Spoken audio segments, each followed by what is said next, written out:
नमस्कार विद्यार्थी मित्रांनो, या लेक्चर मध्ये आपण बघणार आहोत प्रॉब्लेम सेट 1 मधला क्वेश्चन 5 आहे, त्यातला एक्झाम्पल 4.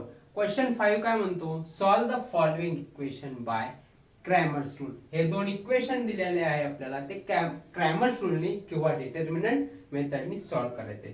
चला, सगळ्यात पहिले काय आहे बघा, ह्या दोन्ही इक्वेशनला आपण काय करू, write in ax plus by equal to c form मध्ये लिहून घेऊ. ओके, ते ऑलरेडी आहे, पण तरी आपण त्यांना लिहून घेऊ, म्हणजे अरेंज करू प्रॉपरली. कधी कधी ते ax plus by equal to c form मध्ये नसतात. चला, आता सगळ्यात पहिले काय, 7x प्लस 3y. बघा, व्हेरिएबल एका साईडला, कॉन्स्टंट एका साईडला आहे प्रॉपरली, आणि याला इक्वेशन 1 असं नाव देऊन टाकू. सेकंड काय आहे बघा, 12y. आता बघा इथं नाहीये प्रॉपरली. बघा, पहिले काय आहे, y आहे, नंतर x आहे. मग आपण प्रॉपरली पहिले x घेतो, नंतर y घेऊ. आणि पहिले y असलं तरी काही प्रॉब्लेम नाही, पण आपल्याला कन्फ्युजन नको, नंतर ते झंझट होती. सो आपण x आणि y असंच लिहू. x काय बघा, -5x plus 12y equal to 39. हे इक्वेशन 2 याला नाव देऊन टाकू. आता बघा, आता हे मायनस काढायची गरज आहे का, नाही. याला जर कधी पूर्ण इक्वेशनला मायनसनी मल्टिप्लाय केलं तर 5x - 12y - 39 हे येऊन जाईल, पण काही आवश्यकता नाही, काही गरज नाही. चला, आता इथपर्यंत कळलं असेल तर कमेंट मध्ये सांगा. काही डाऊट असेल तर कमेंट मध्ये नक्की सांगा. नवीन असाल तर आपल्या चॅनलला लाईक करा, शेअर करा आणि सबस्क्राईब करायला मात्र विसरू नका. चला, आता काय करायचं आपल्याला बघा, find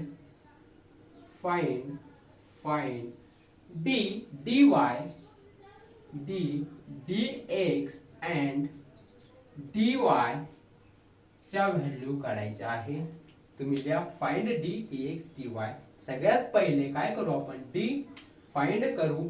so d equal to, ह्या d मध्ये काय असतं, coefficient of x and y.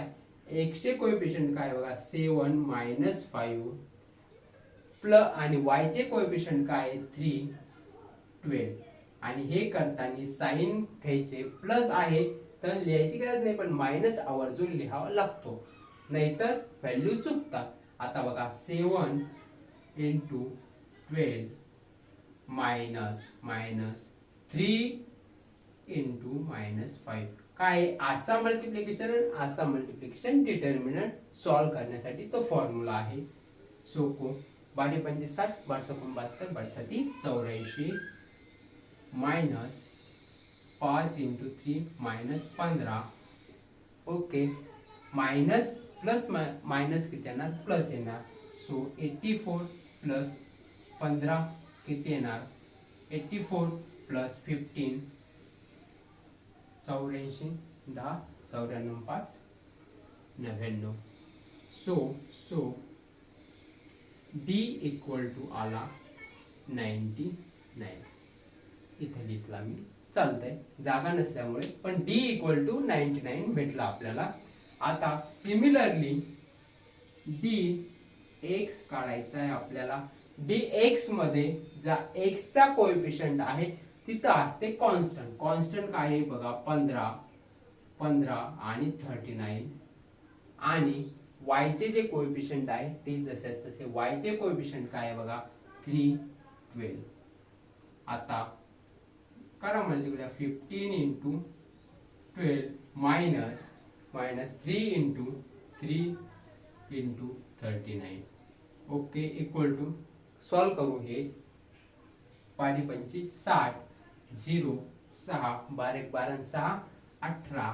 काही नाही, सिंपल मल्टिप्लिकेशन केलेलं आहे 15 × 12 मायनस 3 × 39, 9 3 27, 7 2 3 3 9 1 11.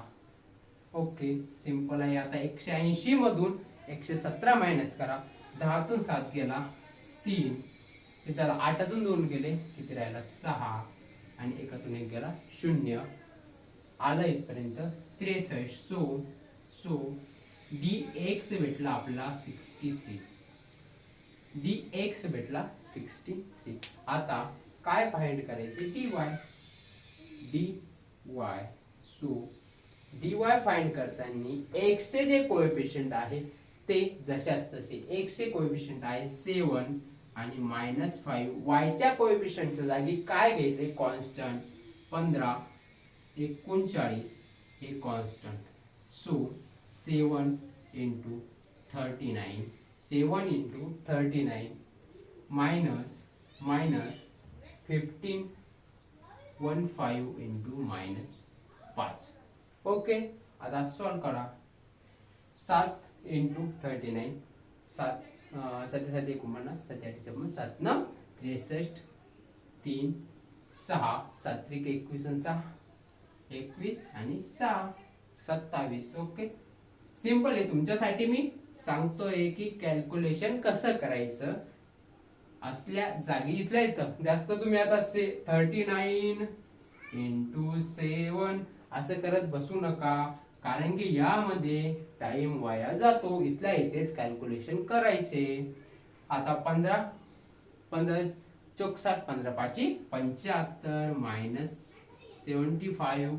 जे कॅल्क्युलेशन तोंडी होतात ते तोंडीच करायचे शक्यतो. 273 प्लस 75 इक्वल टू किती बघा. 5 आणि 3 8 7 आणि 7 14 एक हातच्या आला 3 आणि 2 आणि 1 3 378 सॉरी 348 dy इक्वल टू भेटला 348. काहीच नाही, सिंपल ऍडिशन आहे. d भेटला dx भेटला dy भेटला. आता फायनल स्टेप आपली एक्स वाय काढायचा. असं find x y by Cramer's rule. Okay. आता x फाइंड करायचा फॉर्म्युला आहे dx upon d. x equal to dx upon d. dx किती आहे आपला 63 आणि d आलेला आहे आपला 99. x इक्वल टू बघा आता 3 जातो भाग दोन्हीकडे पण 3 1 3 3 2 6 आणि इथं 3 1 3 3 3 9 परत जातो 3 7 21 आणि 11 म्हणजे 7/11 हा x ची व्हॅल्यू आलेली. कळलं. 7/11 काही नाही सॉल्व केलेलं आहे. त्याला थोडं सिम्प्लिफाय केलेलं आहे. तुम्ही म्हणाल काय केलेलं आहे. काहीच नाही, सिम्प्लिफाय केलेलं. y इक्वल टू बघा dy अपॉन d. तर y इक्वल टू dy किती आहे बघा 348 डिवाइड अपॉन d आहे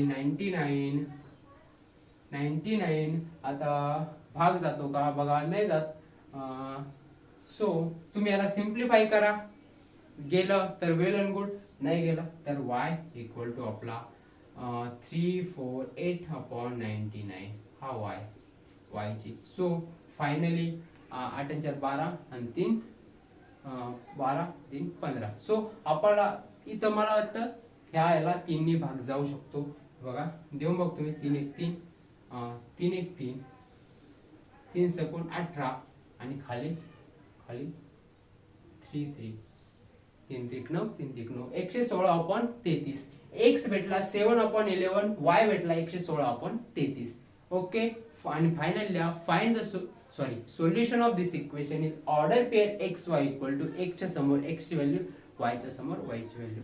तुम्ही जर 348/99 लिहिलं तरी तुमचं उत्तर बरोबर आहे. पण आणखीन सिम्प्लिफाय करायचं. सो ते फायनली करेक्ट मानलं जातं. सिम्प्लिफाय म्हणजे काय, भाग जातो का बघायचं, ते तुम्हाला कळून जाईल. वरती आणि खाली पण दोन्हीकडे पण भाग जातो होता 3 कसं प्रॉपर्टीज आहेत त्याच्यावरून मी ठरवलेलं.